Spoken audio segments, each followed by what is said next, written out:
Hello. Oo, dito na ako sa entrance. Sige, bilisan mo. Late ka na naman. Ano ka ba? Di ba kayo sanay sa akin? I'm always on time. Which means, I'm always late. Sige na. Papunta na.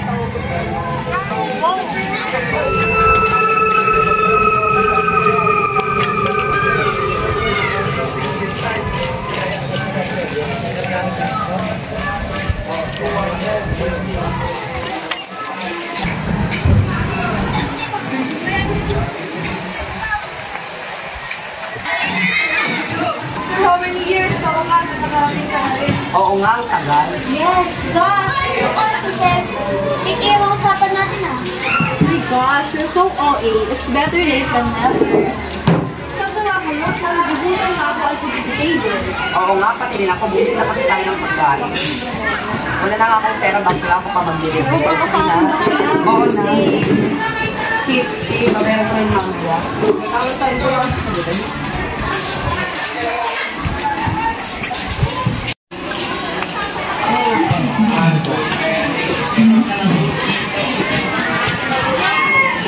Dito ka sa tabi ko, sir. Yes! Nakabangki ka dyan? Meron. Lend me your ears.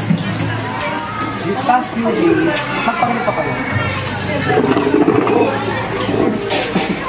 This past few days, may palagi ako napapagulutan. More school siya, or like school.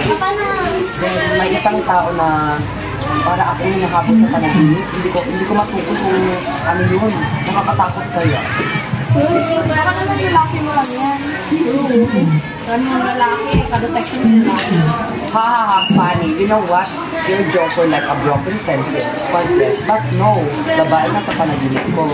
Na para ba siyang may binibigkas na hindi ko maintindihan. Okay, tawag hindi kayo nagbayad. Nagbayad na ko. Ang habag na nga eh, nagmumula ka ng Mag-skincare ako mamaya. Tulog mo na lang. Sige, bakla. Nag-picture na nga tayo. Send mo sa akin sa idea. Nakita niyo ba sa news? Kasi kagabi, nakita ko bago ako matulog. Si former President Duterte, na-resto daw. Bakit daw? Tungkol ata dun sa mga ano, sa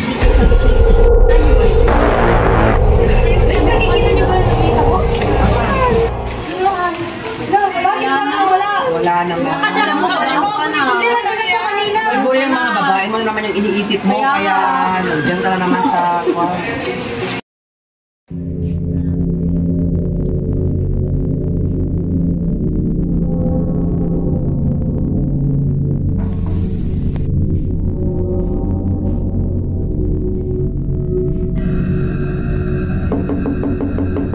May tao ba dyan?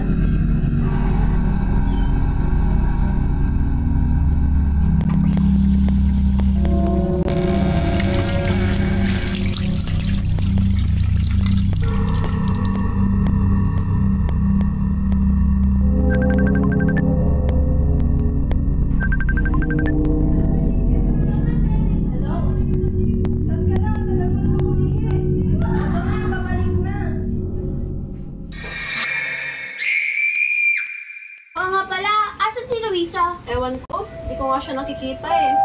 Baka naman nagbakasyon lang siya. Bakasyon? Tinawagan ko lang siya ng nakaraang araw, nandito pa naman siya. Same din sa akin, hiniram pa nga niya laptop ko eh. Kayo? Hindi ko alam, hindi pa siya pumapasok sa school. Guys, look, yung bagong release ng school paper natin. Ano yan? Ang sarap student found by President Computer. Teka, familiar to ah. Di ba phone nila Lisa yan? Kaya nga, tignan mo sa details. Basta yung details. Stem student found lifeless in open room. And he is identified as Emilio Luis Reynoso. Hindi siya nga. Si Lisa nga. Teka lang, hindi ko totoo. Tawagan ko siya. Hindi pwede. Hindi, fake news lang yan.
Bakit hindi siya sumasagot?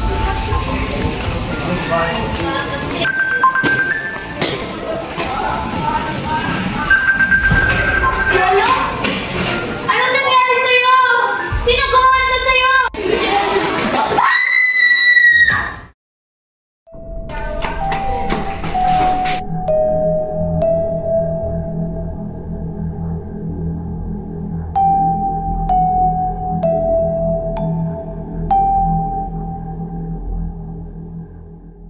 Guys, ano na bang nangyayari sa atin? Hindi ko rin alam.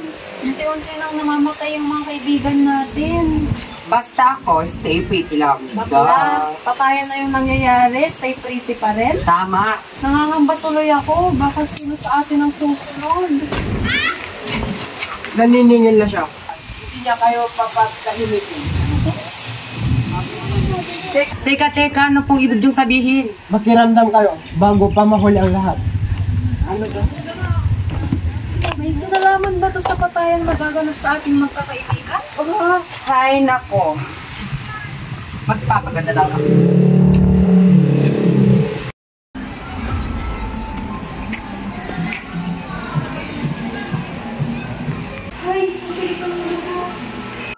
Natatakot ako sa mga nangyayari sa aming magkakaibigan. Naisipan yung sinabi kanina ng matanda.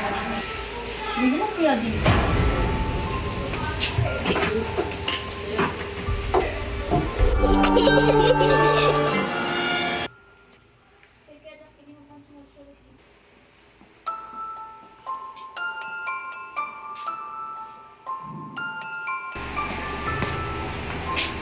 Uy, Jana, nandito ka pala.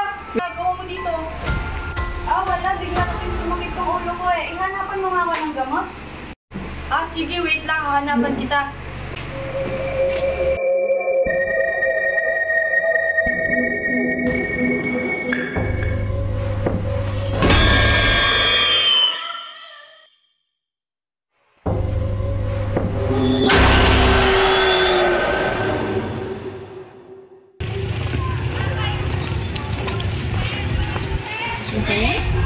Iwan niyo pa kasi. Ngayon, nakatapo. Sir, good morning po. Good morning din. Ano yun? Kukunin ko lang po sana yung naiwan na gamit ni Dana. Naiwan niyo daw po dito. Sige, pumasok na. Sige po, thank you. Saan ba yun? Paano ka mong gamit dito?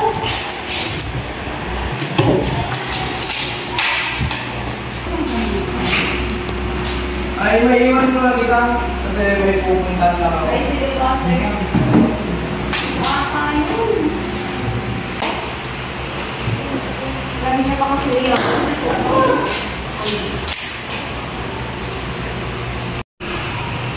Ni?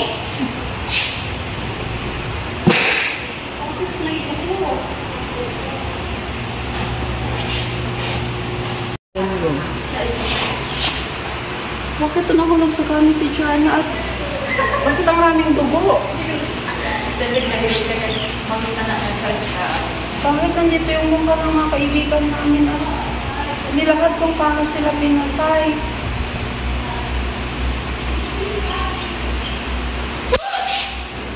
Ako nang susunod.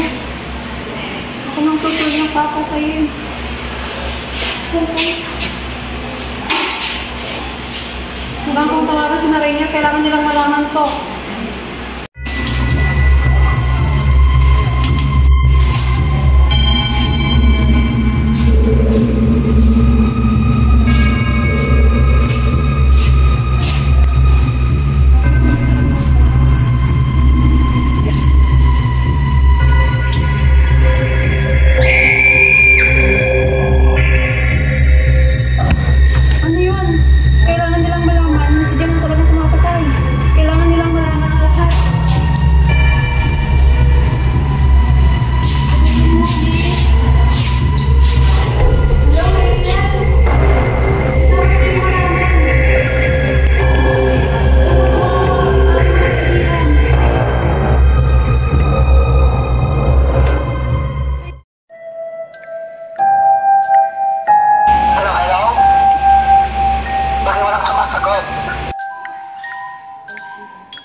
Bakit mo kami pinapatay? Eh, mahal na mahal ka namin. Hindi! Hindi niyo ako mahal! Hindi nyo alam. Hindi nyo alam ang pinagdadaanan ko. Bata pa lamang ako, namatay na yung tatay ko. Siya na nga lang yung nagmamahal sa akin eh. Tas maaga pa siyang kinuha. At naiwan ako sa nanay ko. Walang araw na hindi niya ako minamaltrato at sinasaktan.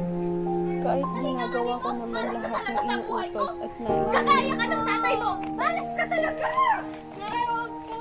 Meron na buhay ka na! Halika nga May dito! oras na sinasaktan niya ako sa daan.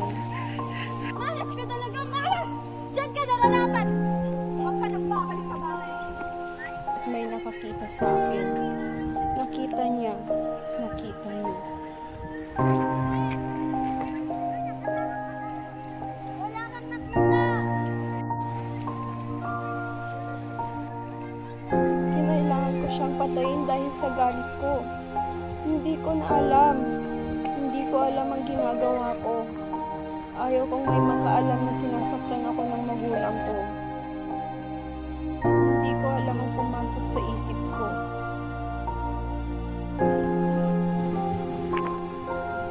Kaya unti-unti kong pinatay ang mga kaibigan natin. Sina Luisa, Jello, Ellen, Jeneline at Princess. At ngayong nalaman mo na ako ang pumatay sa kanila, papatayin na rin kita.